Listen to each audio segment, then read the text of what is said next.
안녕하세요. DJ 선아입니다. 오늘의 사연 시작해 보겠습니다. 안녕하세요. 저는 허튼 수작 부리면서 돈 욕심 내던 시가 인간들을 모조리 혼쭐내준 제 이야기를 들려드리고자 오늘 사연을 보내게 되었습니다.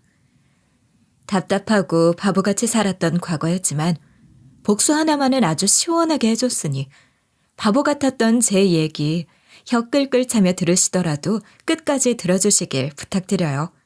그럼 지금부터 시작하겠습니다. 저희 친정은 신도시 근처 시골이었어요. 저도 거기서 태어났고 쭉 거기서 자랐죠. 어느 무렵 곧 이쪽에 신도시가 들어선다는 얘기가 들리면서 마을 사람들이 다 기대에 좀 부풀었었던 기억이 나요. 그런데 저희 동네는 아쉽게도 신도시 반경에 들어가질 못했었죠. 여전히 시골로 남아 있었다 보니 땅값도 오르질 않았고요. 친정 근처에는 작은 공장이 딸린 회사가 있었는데 저는 거기에서 격리로 근무했어요. 남편도 거기서 만나게 됐죠. 남편도 저도 금수저도 아니고 대단히 좋은 직장에 다닌 것도 아니었지만 저는 애초에 별로 야망이 큰 사람은 아니었었거든요. 자연스레 결혼 얘기가 오가게 됐고 그냥 이만하면 평범하게 살 수 있겠다 싶어 결혼을 하게 됐습니다. 지금 생각하면 무지막지하게 후회가 돼요. 아니, 대체 결혼을 왜 그렇게 쉽게 결정했을까요? 사람들도 좀 더 만나보고 더 야무지게 이것저것 따져도 보고 그렇게 해야 하는 건데. 시장 가서 물건값은 잘도 따지고 사면서 왜 결혼은 좀 더 현명하게 하지 못했는지 참. 하지만 일단 엎질러진 물이고 어찌됐건 지지고 볶고 살긴 했어도 큰 문제는 없이 살고 있던 무렵이었습니다. 저희는 딸 하나, 아들 하나가 있는데 저희 첫째가 초등학교에 들어가면서부터 점점 돈 들어갈 때가 많아지더라고요. 요즘 애 둘 키우는 게 장난이 아니잖아요. 저희 때랑은 또 다르죠. 맞벌이 하면서 어떻게든 악착같이 벌고 아껴가면서 살고는 있는데 대학 보낼 때까지 애들 앞으로 들어갈 돈을 생각하니까 벌써부터 막 까마득해지는 거예요. 그러던 어느 날 남편이 동창들 모임에 갔다 온 뒤로 갑자기 땅 타령을 하기 시작하는 거였어요. 지금 우리가 이럴 때가 아니야. 주식이고 땅이고 투자 하나 안 하고 이러고서 미련 곰탱이로 사는 건 우리 부부밖에 없더라니까. 애들 다 뭐 하는 줄 알아? 다 주식해. 안 하는 애가 없어. 주식 아니면 부동산 둘 중에 하나는 다 하고 있더라니까? 그러면서 다들 돈 모으고 있는데 우리만 이러고 등신같이 미련하게 코딱지만한 월급만 꾸역꾸역 모으고 있었던 거더라고. 그래서 어느 세월에 큰 돈을 모으나? 안 그래? 친구들 얘기를 듣고 헛바람이 잔뜩 들어온 남편은 그때부터 땅땅땅 노래를 불러대기 시작했고 저는 처음에 당연히 안 된다고 했죠. 혹시 남편을 말린 제가 너무 답답해 보이나요? 그런데 당시엔 어쩔 수 없었어요. 투자를 하든 투기를 하든 그것도 여윳돈이 있는 사람이 하는 거 아니냐고요. 그 친구들이랑 우리랑 같아? 혜준 씨는 원래 금수저라 돈 많은 집이잖아. 경수 씨네는 의사 부부니까 애초에 우리랑 급이 다르고 현승이랑 민우는 걔들은 금수저도 아니고 직업도 오히려 우리보다 별로잖아. 그 사람들은 애가 없잖아. 우리처럼 돈 나갈 구멍이 많지도 않다고. 우린 어떤데? 우리 둘이 악착같이 번 돈 그거 아파트 대출금 갚느라 줄줄 다 세지. 애들 학원비에 식비에 생활비에 양가 부모님 용돈 드려야지. 돈 들어오는 족족 여기저기 다 세면 남는 게 대체 뭐가 있어? 무슨 돈이 남아서 투자까지 하냐고. 그거 했다고 100% 돈 번다는 보장도 없는데 돈 날리기라도 해봐. 그 도박을 어떡해?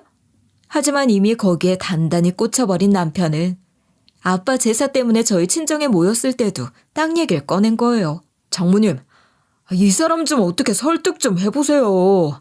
너무 보수적이에요, 애가. 걱정이 얼마나 많은지 투자는 안 된다. 원금이라도 지키자 이러고 말리는데 요즘 세상에 누가 그렇게 삽니까? 그런데 그때 저희 엄마가 가볍게 얘기를 툭 던진 게 남편 귀에 팍 꽂혀버린 거였습니다. 아니, 그게 진짜입니까, 장모님? 진짜 여기 뭐가 들어선대요? 진짜인지 아닌지 그런 건 나도 몰라. 그냥 전해 들은 거야, 나도. 근데 여기 동네 아줌마들 몇몇이 샀다고 그러더라고. 아직은 값이 안 올라서 살만한 가격인데 신도시 근처라 언젠가 오를 거고 뭐가 큰 게 하나 들어선다고 동네 소문이 났더라고. 뭐 신빙성이 얼마나 있는지는 모르겠지만 전 그냥 동네에 떠도는 소문이니 너무 심각하게 듣지 말라고 했지만 남편은 이미 귀를 닫은 상태였죠. 여길 사야 한다. 이 생각으로 눈이 완전 돌아서 앞뒤 가리지도 않고 시모한테 가서 돈을 빌려달라고 한 거예요. 땅 좀 사게 돈 좀 달라고. 시모는 당연히 극렬히 반대를 하고 나섰죠. 신도시 개발할 때도 안 오른 땅값이 지금 와서 오르겠냐며. 여기까진 그럴 수 있어요. 근데 열받는 파트는 그 다음 대사였습니다. 아니 근데 사부인은 그런 땅 사란 얘기를 얘한테 대체 왜 한 거야? 혹시 뭐 그 땅이랑 관련 있는 거 아니야? 그게 무슨 말씀이세요, 어머님? 아니, 그 동네 친한 사람이 누가 갖고 있는 땅 안 팔리는 걸 팔아먹으려고 사기친 거 아니냐고. 저희 엄마를 갑자기 졸지 이상한 사람으로 몰아가는데 저도 화가 확 났죠. 하지만 화를 내진 못했어요. 지금 생각하면 이것도 답답하지만 당시엔 어른 말에 토다는 것도 금기처럼 생각했던 저였거든요. 에이, 그럴 리가 있겠어요. 절대 아니죠. 그리고 저희도 저러다 말 거예요. 어머님이 안 주시면 돈 넣을 구석도 없고요. 그렇게 시모를 좋게 달래넘겼고 남편은 결국 시모한테도 도움을 받지 못했죠. 전 남편이 그걸로 단념할 줄 알았어요. 그런데 글쎄 저한테 동의도 구하지 않고 자기 마음대로 적금도 2개 해지하고 자기가 가진 돈을 탈탈 털어서 땅을 사버린 거예요. 무려 3천이나 들여서. 당시 저희한텐 엄청나게 큰 돈이었거든요. 그때 싸운 거 생각하면 진짜 지금도 화가 납니다. 애들 학비하려고 모아둔 적금까지 털어서 언제 오를지도 모르고 오른다는 보장도 없는 땅에다 투자를 하는 게 말이 돼? 인생이란 게 어떻게 될지 모르는 거야. 살면서 무슨 일이 생길지 모르는데 그 정도 목돈도 없이 어떻게 살 거야? 당신은 대체 생각이 있는 거야, 없는 거야? 제가 당시 남편한테 엄청 뭐라고 해댔었고 남편은 꼭 오를 거라며 절 달래려고 무진 애를 썼었죠. 아무튼 이 일이 벌써 10년 전 일입니다. 그런데 아니나 다를까. 애들 커가면서 들어갈 돈도 많았던 데다가 중간에는 또 저희 둘째가 아파서 입원까지 하게 된 일이 생겨버린 거예요. 애가 막 고열이 나고 입이랑 혀가 시뻘개지고 반점이 생기고 해서 화들짝 놀라서 병원으로 데려갔더니 가와사키병이라는 진단명이 나왔습니다. 생전 이름도 못 들어본 거라 너무 놀랐죠. 가와사키병이요? 그게 뭔데요? 많이 심각한 건가요? 이름은 무시무시하게 들리겠지만 병명처럼 그렇게 심각한 병은 아니에요. 약 투여하고 치료만 잘하면 2-3달 안으로 완치가 되는 병입니다. 면역력이 약해진 아이들한테 간혹 생길 수 있는 거니까 너무 걱정하지 않으셔도 됩니다. 병원에서 절 안심시켰죠. 혈소판 수치, 간 수치에도 문제가 생기고 해서 부수적인 치료를 병행해야 하기는 하지만 다 위험한 건 아니다. 약물을 통해서 경과 지켜보면서 치료하면 된다. 그런 의사 말을 들으니 한결 마음이 놓이더라고요. 하지만 문제는 역시 돈이었습니다. 입원해서 계속 경과를 지켜보면서 약물 치료를 하려면 일단 병원비가 만만치 않잖아요. 또 그때가 무슨 전염병이 돌던 시즌이라 가뜩이나 면역이 약해진 애를 다인실에 둘 수도 없는 상황이었거든요. 게다가 이 가와사키병이라는 이름도 낯선 병의 치료 약물이 한 병에 거의 10만 원 가까이 하더라고요. 이걸 일단 기본 10병 이상을 맞아야 하는데 경과 지켜보는 동안 몇 병을 더 맞게 될지도 모르는 상태였던 데다가 이 병 때문에 다른 치료까지 병행해야 하다 보니 들어가는 돈만 몇백이 깨지게 생긴 거죠. 이때 진짜 애 없는 데 가서 남편한테 엄청 소리를 질렀어요. 그럴 만도 했죠. 남편이 몇 년 전 땅 산다고 이것저것 다 뺐을 때 있잖아요. 그때 진짜 남편한테 정 털릴 정도로 화났던 이유가 저희 애들 둘 앞으로 들어놓은 어린이 보험까지 해지했었기 때문이었거든요. 아니, 그거 얼마나 된다고 그것까지 해제해서 싹싹 돈을 긁어모았냐고 엄청 화를 냈었죠. 남편은 목돈 만들려면 뭐든 다 끌어모아야 한다면서 애들 어차피 검진 다 해봤고 별 이상 없는데 애들 앞으로 이런 것까지 굳이 안 들어도 된다고 했었고요. 이거 봐. 일 터지니까 생돈만 왕창 들어가게 생겼잖아. 그래서 내가 보험은 꼭 필요하다고 했던 건데 이거 어쩔 거야 대체? 아니 무슨 생각으로 대체 그걸 해지한 거냐고. 당신 때문에 지금 들어갈 필요도 없던 돈이 몇백이 갑자기 들어가게 생겼는데 우리 형편에 목돈 하나 없어서 이게 뭐야. 괜찮아. 내가 엄마한테 도와달라고 할게. 큰 돈도 아니고 꼴랑 몇백 그거 안 도와주시겠어? 지 애도 있는 말 많은 자식들이 그놈의 꼴랑 몇백이 없어서 도와달라고 하는 게 참 잘도 예뻐 보이겠다. 이게 뭐야 당신 때문에 진짜. 보험 그대로 있었으면 다 청구할 수 있는 걸. 결국 돈 몇백이 없어서 저희는 시가도움을 받게 됐어요. 아이 병원비에 생활비에 전부 감당이 어려우니까 어쩔 수 없었던 거죠.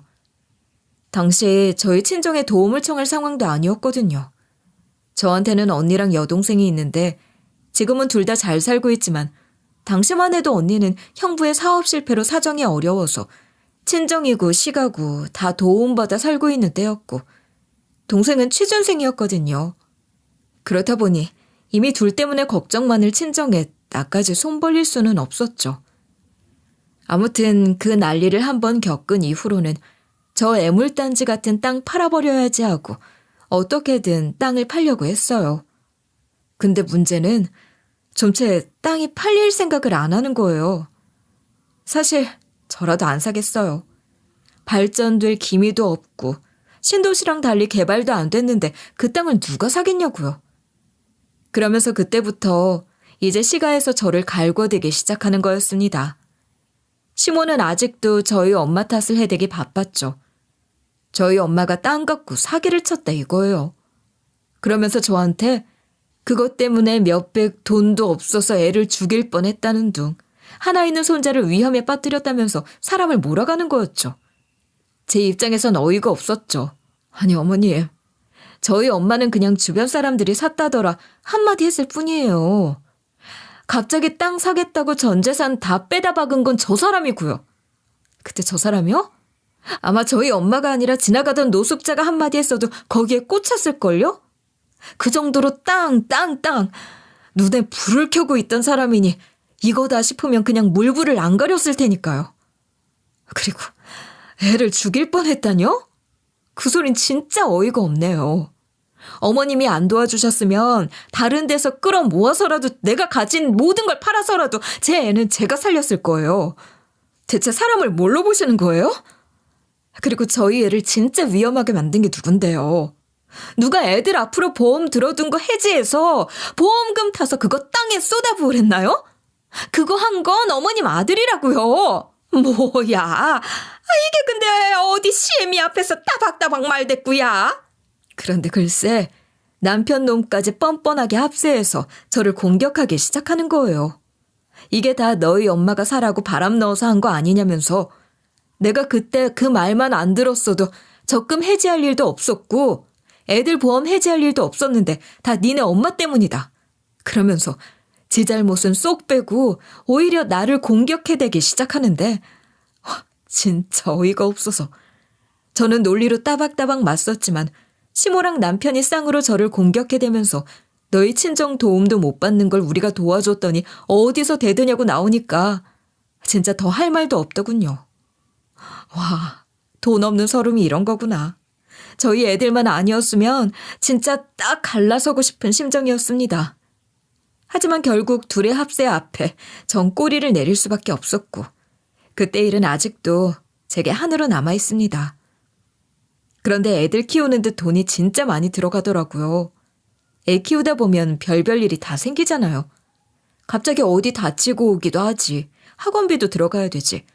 맞벌이를 하는데도 불구하고 평범한 월급쟁이 신세에 늘 빠듯한 운명이었죠. 생각지도 못한 지출이 많이 생기니까 그때마다 돈이 오버되면 가끔 부모님께 손을 벌려야 할 때가 있더라고요. 저는 그래도 친정 도움을 받으면 받았지 시가에는 절대로 손 벌리고 싶지 않았는데 남편이 가서 도움을 받아오더라고요. 그런 이유로 시가 족속들은 저를 더욱 무시하게 되었죠. 그러다 보니 저는 점점 굽히고 들어갈 수밖에 없게 되었고요. 제가 나서서 도와달라고 한 건 아니지만 눈치를 안 볼 수가 없더라고요. 그리고 얼마 뒤였습니다. 우리 은영이가 결혼할 사람 집에 데려온다니까 니들도 와라. 그리고 윤주 너, 네가 상 좀 차려. 너희 심해부 될 사람 처음 오는 거니까 신경 좀 써서 차리고. 시모가 저더러 상을 차리라고 시키는데 솔직히 그 상태로 거기서 상을 차리고 싶었겠어요? 그래도 도움받은 것도 있고 해서 일단 음식 준비를 했죠. 시모랑 신우의 남편은 지들끼리 거실에서 TV 보고 깔깔거리더라고요. 속이 부글부글 끓었지만 예비 심해부 오는 자리에 싸우는 모습부터 보일 수도 없는 노릇이었죠. 예비 심해부가 온 뒤에도 저는 밥도 못 먹고 거의 주방에 있어야 했어요. 시가 사람들은 자꾸 음식 이것 좀 더 내와라 데워와라 시켜대지. 그 와중에 애들 밥까지 챙겨야지. 저 혼자만 바빴죠. 아주 종이 따로 없었어요. 저기 같이 좀 드시죠. 너무 바쁘신 것 같아서 이거 죄송스러워서 밥을 먹기가 좀 그러네요. 에이, 냅둬. 괜찮아. 쟤 원래 저렇게 따로 먹는 거 좋아해. 신경 쓰지 말고 편히 밥 먹어. 괜찮아. 그나마 예비 심해부가 눈치가 보였는지 한마디를 했더니 시모가 절 무슨 부엌대기 취급하더라고요. 그 한마디에 눈물이 핑 돌았어요. 내가 이런 서름까지 당하면서 살아야 되나 싶고. 진짜 살면서 제일 큰 회의감이 밀려왔던 순간이었죠. 너무 지칠 대로 지쳐버린 저는 시가 사람들이랑은 싸울 힘도 그러고 싶은 마음도 전혀 안 남은 상태였어요. 예비 심해부 가고 나서 너 설거지 다 해놓고 뒷정리 마치고 가라는 걸 그냥 애들 데리고 집에서 확 나와버렸죠. 뒤에서 소리를 질러대는 시모만 냅두고 눈물 꾹 참으며 그 집을 나섰습니다. 그게 당시로선 내가 할 수 있는 최선이었던 것 같아요. 혹시 벌써 고구마 먹은 듯 답답하시다면 미리 사과드릴게요. 시모의 갑질은 이게 끝이 아니었거든요. 더 가관한 일이 하나 더 생겼죠. 이건 그리 오래되지 않았을 때 일입니다. 시모가 급성 간염으로 한번 쓰러진 적이 있었는데 병원에서 시모에게 간이식을 권한 거예요. 근데 시모가 그 아픈 와중에도 나를 콕 집어 간이식을 해달라고 하더군요. 일단 따님이나 아들분을 먼저 고려하시는 게 이치에 맞겠죠, 아무래도. 헤헤헤, 우리 딸은 애도 안 낳았는데 몸에 칼을 대란 소리예요, 선생님? 그건 아니죠. 그리고 우리 아들놈도 장남이고 가장인데 나중에 잘못되기라도 하면 큰일인데 안 될 노릇입니다. 우리 며느리 얘가 딱이에요. 의사가 신우이와 남편 이식을 권하는데도 저더러 간이식을 해달라는 거예요. 나 참 어이가 없어서. 제가 미쳤나요? 저희 엄마도 아니고 시모한테, 그것도 나한테 그 지랄을 다 해야 된 인간한테 제 간을 떼어주게요? 절대 간이식 해줄 맘이 눈꼽만큼도 없었죠. 일단 기증자 나타나지 않는지 한번 조금 더 기다려봐요, 어머님. 그래도 겉으로는 일단 최대한 맞춰주는 척하면서 기증자를 한번 기다려보자고 좋게 돌려 말했죠. 그런데 그러자 남편이랑 시누이 이것들이 세트로 저를 압박해대는 거예요. 아니, 새언니, 지금 장난해요? 지금 기증 안 해줬다가 돌아가실 수도 있는데 그렇게 만들고 싶어요? 정말 너무하네. 사돈 어른이 이러셔도 이렇게 나올 거예요? 자기 엄마 아니라고 죽든 말든 상관없다 이거냐고요. 그딴 사기쳐서 땅 팔아먹고 우리 오빠 돈 끌어다 투자해서 망하게까지 만들어놓고는 이런 일로 빚 갚지도 못해요? 아니, 이미 검사했더니 의사 선생님이 이 사람이 더 낫다고 했잖아요. 그리고 지금 아가씨도 본인 간 아까워서 망설이는 거 아니에요? 근데 아가씨 말대로 자식도 아닌 저한테 왜 강요를 하시는 건데요? 실제로 적합성 검사 결과 의사는 남편을 추천했었거든요. 그런데도 의사 말이고 뭐고 다 제치고 무조건 네가 해라. 네가 우리 엄마 살려내라. 안 그러면 우리 엄마 죽는다. 이러고 나오는데 무식한 놈이 신념을 가지면 무섭다는 말이 뭔 뜻인지 전 그때 제대로 알았다니까요. 진짜 그냥 말이 안 통했어요. 무조건 지들 말이 맞대요. 지들 말만 들으래요. 하도 답답하고 화가 나서 전 언니와 동생, 저까지 셋이 있는 단톡방에 좀 하소연을 했어요. 시집살이 너무 힘들다고. 언니랑 동생이 무슨 일 있냐고 캐묻기에 처음엔 그냥 아니다, 됐어. 그냥 좀 힘들어서 하고 얼버무리고 말았죠. 그랬더니 갑자기 언니랑 동생이 먹을 걸 잔뜩 사들고 저희 집을 찾아온 거예요. 야, 너 무슨 일인지 당장 얘기 좀 해. 너 심상치가 않아? 그래 언니. 나나 큰언니라면 몰라도 둘째 언니가 이러는 건 보통 일이 아니야. 언니는 원래 힘든 일이 있어도 가족한테 털어놓는 스타일도 아니잖아.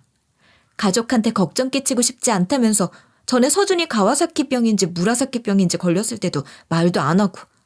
빨리 얘기해봐. 무슨 일이야? 동생 말대로 전 평소 가족들에게 힘든 내색은 일절 않는 성격이었는데 그날은 언니랑 동생이 그렇게 일부러 찾아와 준 게 고맙기도 하고 울컥하기도 하고 둘 얼굴을 보니까 서럽기도 하더라고요. 술을 한 잔 걸치다가 너무 격앙돼서 다 얘기를 해버린 거죠. 그러자 언니랑 동생은 듣다가 완전히 머리 끝까지 열이 받았죠. 뭐 당연한 반응이었죠. 새언니 있어요? 그런데 타이밍도 참 예술이죠. 언니 동생이랑 셋이 그러고 있는데 신우랑 남편이 저를 꼬시려고 저희 집으로 온 거예요. 저희 언니랑 동생이 시가 인간들한테 완전히 열받은 하필 그 시점에 말이죠. 그래서 언니랑 동생이 바로 신우이랑 남편을 상대로 한바탕 뒤집어 놓게 된 거죠. 야, 니들 이제는 하다하다 네 엄마 간이식 갖고 협박을 해대고 있냐? 인간 같지도 않은 것들이 말이야. 그리고 대체 언제적 땅 얘기 가지고 아직까지 물고 늘어질 건데 우리 엄마가 뭐 그거 사라고 강요를 했냐? 누가 칼 들이밀고 협박했냐고. 네가 좋아서 산 거 아니냐고. 안 그래? 이거 이서방 하면서 예뻐하는 척 좀 했더니 뒤로 호박씨 까는 것도 모자라서 내 동생을 함부로 건들고 앉았네 이게. 저 형 그게 아니고. 형부, 한 번만 더 우리 언니한테 그딴 식으로 대접해봐요. 그리고 당신도 우리 언니 순하다고 만만하게 봤다가는 큰 코 다칠 줄 알아? 우리 언니랑은 다르게 우리 둘은 그렇게 순한 인간들은 아니거든? 내 말 알아들어? 알았어요. 알았으니까 좀 나봐요 좀. 니들 좋은 말로 할 때 간 내놔라 이딴 소리 하지 마. 알아들어? 무슨 별주부전 찍는 것도 아니고 말이야. 야 이동훈, 네가 네 엄마 가는 책임져라. 알았냐? 예, 저요. 어릴 때부터 중간에 낀 저만 순하고 기가 약한 편이라 저한테 무슨 일 생기거나 누가 괴롭히면 언니랑 동생이랑 둘이 나서서 아주 끝장을 봐주곤 했었는데 진짜 몇십 년 만에 그런 상황이 또 생겨버린 거죠.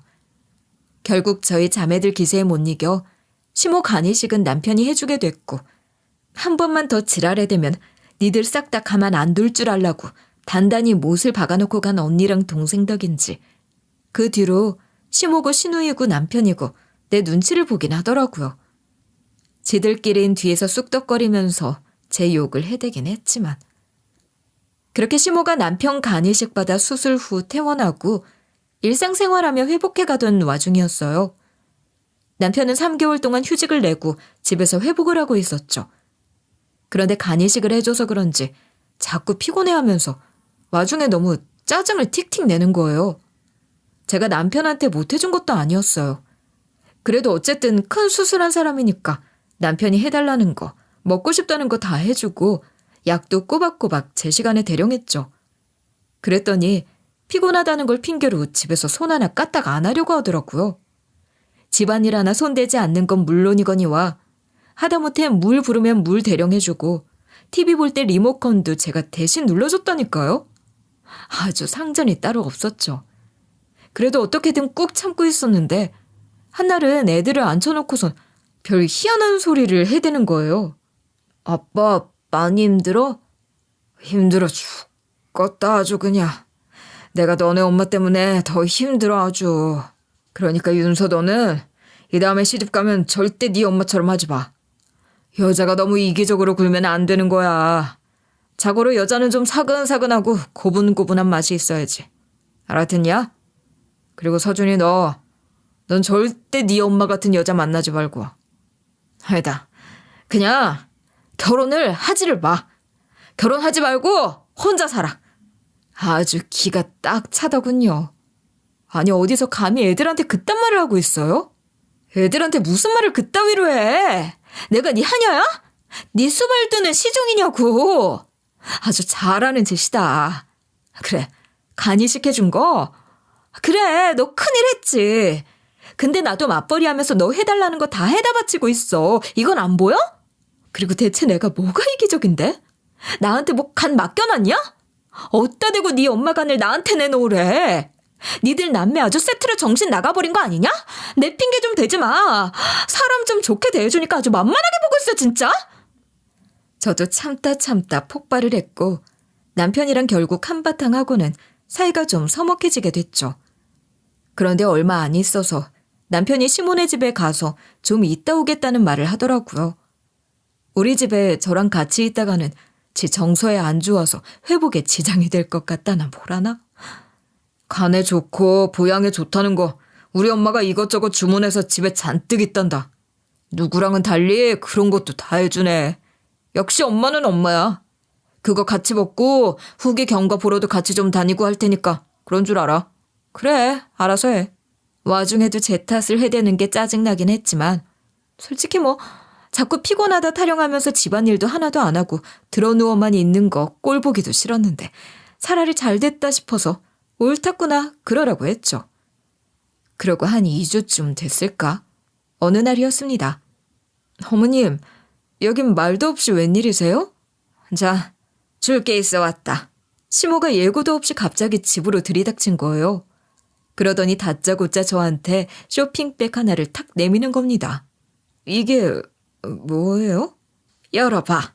쇼핑백 안에 5만 원권 돈 뭉치가 이만큼 가득 들어있는 거예요. 아니, 갑자기 큰 돈을 쇼핑백에 넣어 내미는 상황도 이해가 안 됐죠. 갑자기 무슨 돈다발을 내밀고 앉았냐고요. 1억이다. 그거 줄 테니 갈라서라. 에? 그게 무슨 말씀이세요? 내가 너 같은 독한 년이랑 더는 못 살겠다. 그러면서 시모는 이혼 서류를 내밀더군요. 황당했죠. 아니, 지금 동훈 씨랑 얘기는 된 거예요? 대체 갑자기 이러시는 이유가 뭔데요? 어머님이 대체 뭔데 갑자기 이혼을 해라 마라 하시는 거냐고요. 그래, 너 말 잘했다. 그래, 우리 동훈이가 나한테 와서는 너랑 못 살겠다고 제발 떼어내달라고 하더라. 오죽했으면 걔가 나한테 그런 부탁까지 했겠니? 나 참 살다. 무슨 남자애들 오냐오냐 키워서 무슨 군대에도 엄마가 전화 걸어주고 회사도 항의해준다더니 이젠 하다 이혼도 엄마가 대신 얘기해주는 그런 세상이 됐나요? 전 하도 어이가 없어서 일단 어머님 아들이랑 얘기해 볼 테니 가시라고 등 떠밀어 보냈죠. 그러고 바로 남편 놈한테 전화를 걸었어요. 근데 남편 놈 말이 더 가관이었습니다. 내가 말하면 또 싸움 날 게 뻔하잖아. 그리고 니네 식구들 그 독해 빠진 자매들이 쌍으로 나한테 득달같이 달려들 게 뻔한데 어디 무서워서 그거 감당이나 하겠어? 그래서 엄마더러 대신 말해달라고 했다. 왜? 아니 뭐 이런 놈이 다 있어? 야, 네가 제정신이니? 이거 봐. 남들은 내가 순에 빠진 여성스러운 여자랑 사는 줄 알아요. 근데 이러고 독하게 구는 줄은 나밖에 모르지. 네가 이러니까 내가 너랑 못 살겠다는 거야. 남편 놈 아주 요 지랄을 해대대요. 내가 곧 짐 챙기러 갈 테니까 내 물건 하나도 손대지 말고 그대로 냅둬. 그리고 이혼 서류에 사인도 해놓고. 그러고 명령조로 얘기를 하고 전화를 탁 끊어버리는 겁니다. 이쯤 되니까 제가 제정신일 리가 있겠어요. 근데 화도 나고 어이도 없고 미친 듯이 열도 받는데 오히려 한편으론 이상한 해방감도 동시에 느껴졌어요. 제가 솔직히 지금까지 애들 때문에 참고 몇 년을 버텼겠어요. 이혼 충동이 안 들었던 것도 아닌데 계속 버틴 이유는 애들 대학 갈 때까지만이라도 참자 그랬었던 거거든요.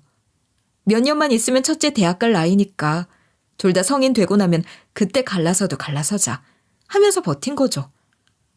애들 아직 학업 중인데 괜히 부모가 이혼하고 그러면 애들 정서상으로도 안 좋고 일만 복잡해질 테니까요.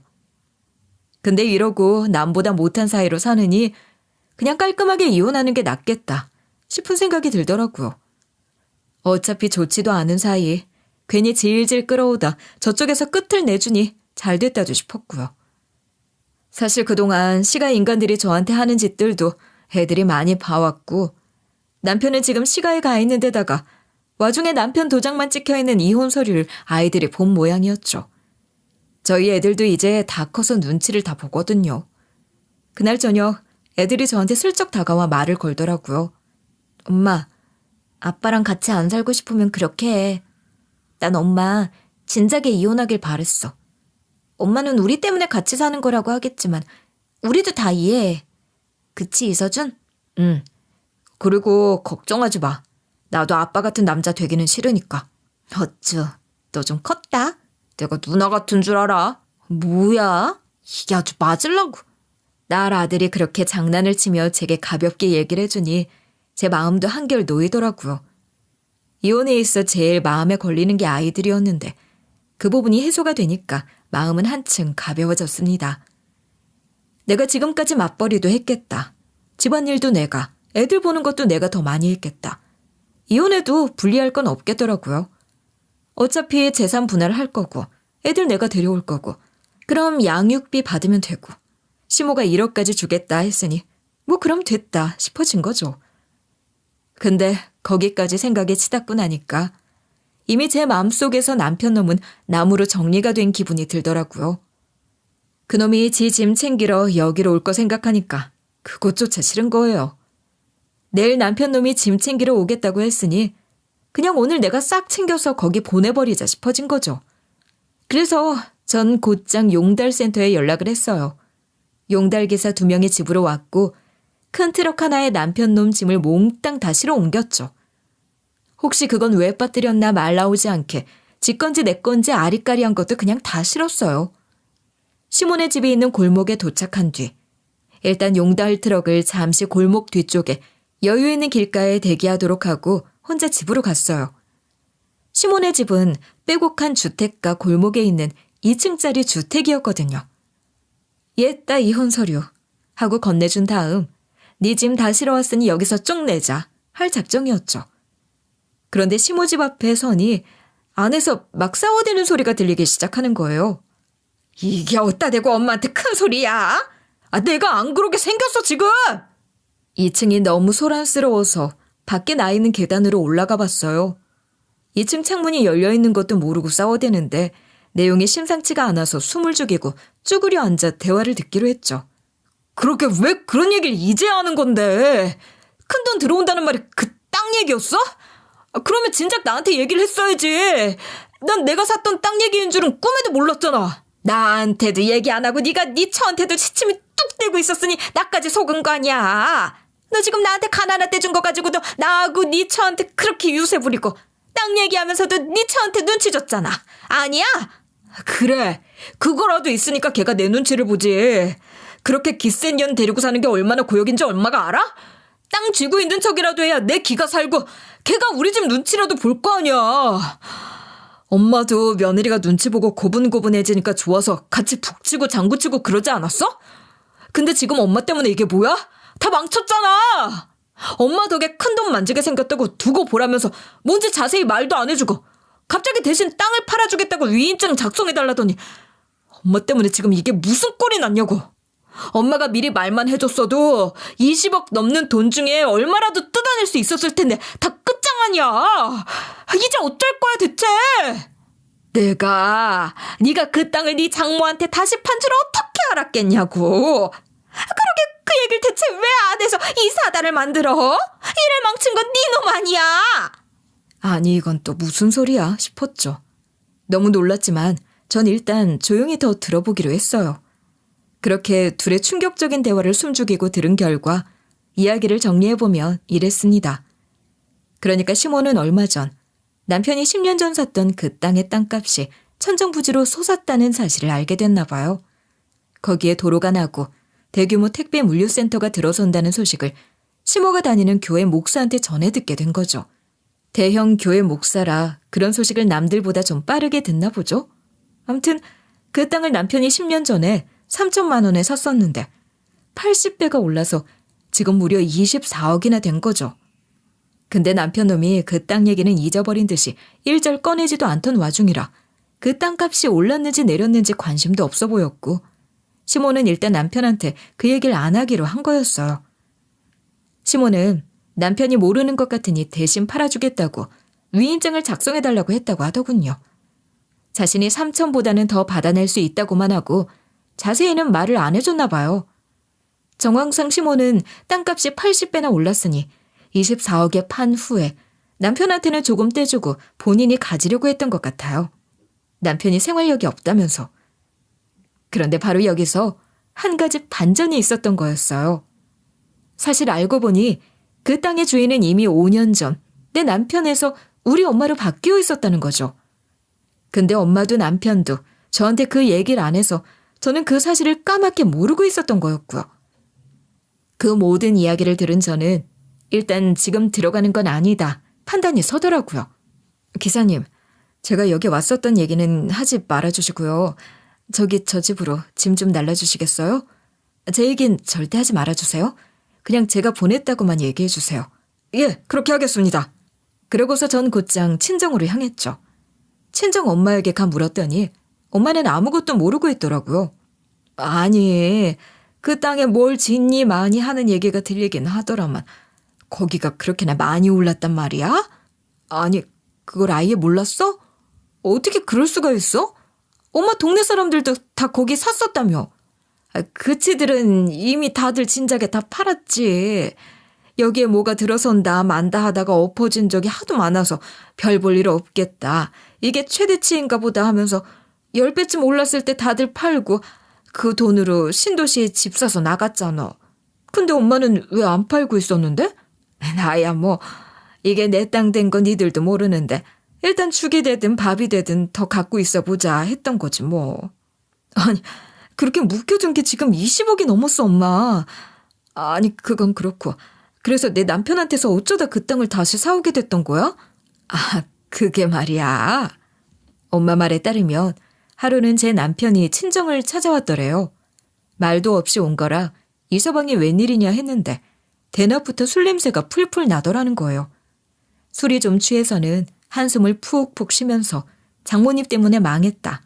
그 땅 지금 한참 팔리지도 않고 내 인생 어쩔 거냐 타령을 해대면서 주정을 부리더라는 거죠.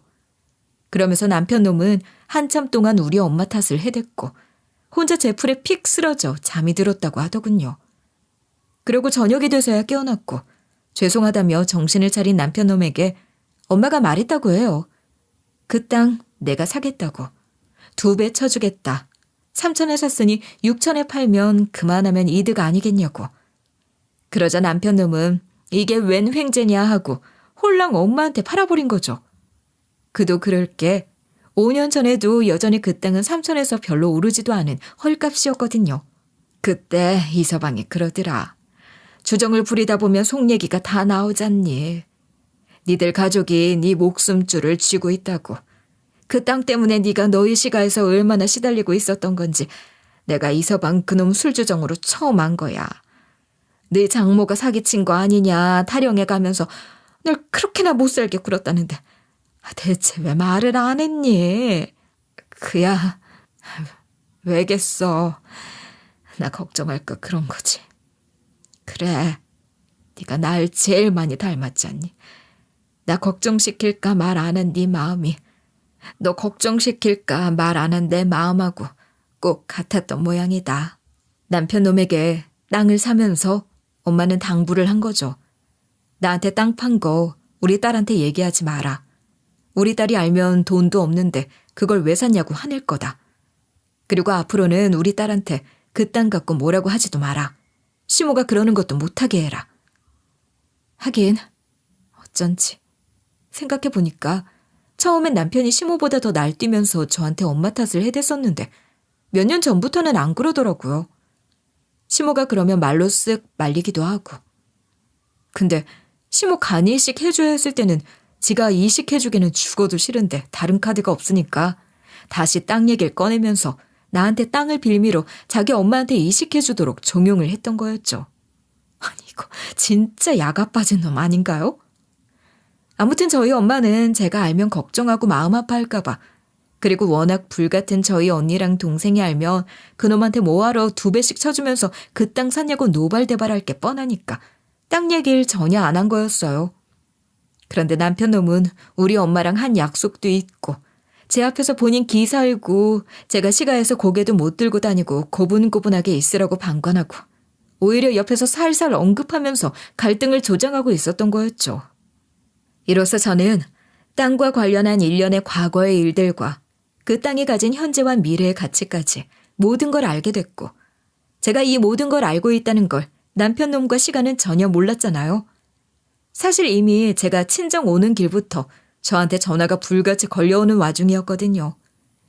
둘이 각자 알고 있는 사실 조각을 맞춰본 결과 이혼은 절대 하면 안 된다는 결과가 나왔는데, 이미 저는 남편 놈 짐을 시가로 모조리 다 보냈으니 이제 둘 다 발등에 불이 떨어진 거겠죠. 전 곧장 시가로 다시 갔어요. 그리고 이혼 서류를 내밀었죠. 자, 당신이 원하던 대로, 어머님이 원하시던 대로 이혼 서류 가져왔어요.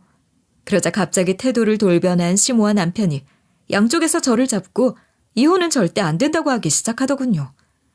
제가 아무것도 모른다고 생각하고 연기를 해대는 게 하도 웃겨서 뭐라고 더 씹으려대나 한번 두고 보기로 했죠. 둘은 별별 거짓말을 잘도 해대더군요. 여보, 우리가 간 이식하고 회복하느라 얼마 안 돼서 지금 제정신이 아니야. 간 이식하면 심신이 얼마나 불안정한데. 그래, 맞다. 나도 겪어보니 알겠어. 이거 하고 나면 우울증이 심하게 오는 사람도 있다더라니까. 그래, 맞아. 엄마, 나도 그 얘기 들었어. 암튼 이혼 얘기는 없던 걸로 하자. 우리 둘 다 정신이 나갔었나 봐. 간이 보통 사람보다 지금 반밖에 없는 거잖아. 그래서 잠깐 횟가닥 한 거야. 당신이 좀 이해해줘. 요딴 말도 안 되는 개소리들을 해대면서 저를 막 회화하려고 들대요. 날 얼마나 등신으로 봤으면 저것들이 저딴 말도 안 되는 거짓말로 사람을 꼬시려고 드는 건지 진짜 어이가 없더라고요. 결국 우리 엄마가 갖고 있는 땅 때문에 이혼 못하는 거면서. 왜? 땅값이 24억 돼서 못 헤어지겠는 건 아니고? 제가 그 말을 던졌더니 둘 다 기함을 하더군요. 그걸 어떻게 알았어? 어떻게 알았건 말건. 그 땅이 니들 건 줄 알았을 때는 헤어지자고 뻔뻔하게 굴다가 이제 와서 니들 거 아닌 거 아니까 매달리는 거잖아. 스스로 생각해도 우습지 않니? 이혼하기 싫으면 어쩔 수 없지. 합의 이혼 말고 소송으로 가면 나야 오히려 더 좋으니까. 하고 이혼 합의서 쫙쫙 찢어버리고 그 집을 나와버렸어요. 여보, 나 한 번만 용서해줘. 내가 잘못했어. 내가 다 잘못했어. 이혼 소송에 죄목 추가하기 싫으면 이 손 당장 놔라. 그렇게 그 집을 나선 후 전 곧바로 변호사 통해 이혼 소송을 걸었죠. 변호사는 소송에서 유리한 상황이 되려면 지금까지 내가 당했던 일들을 입증할 증거가 필요하다고 하더라고요.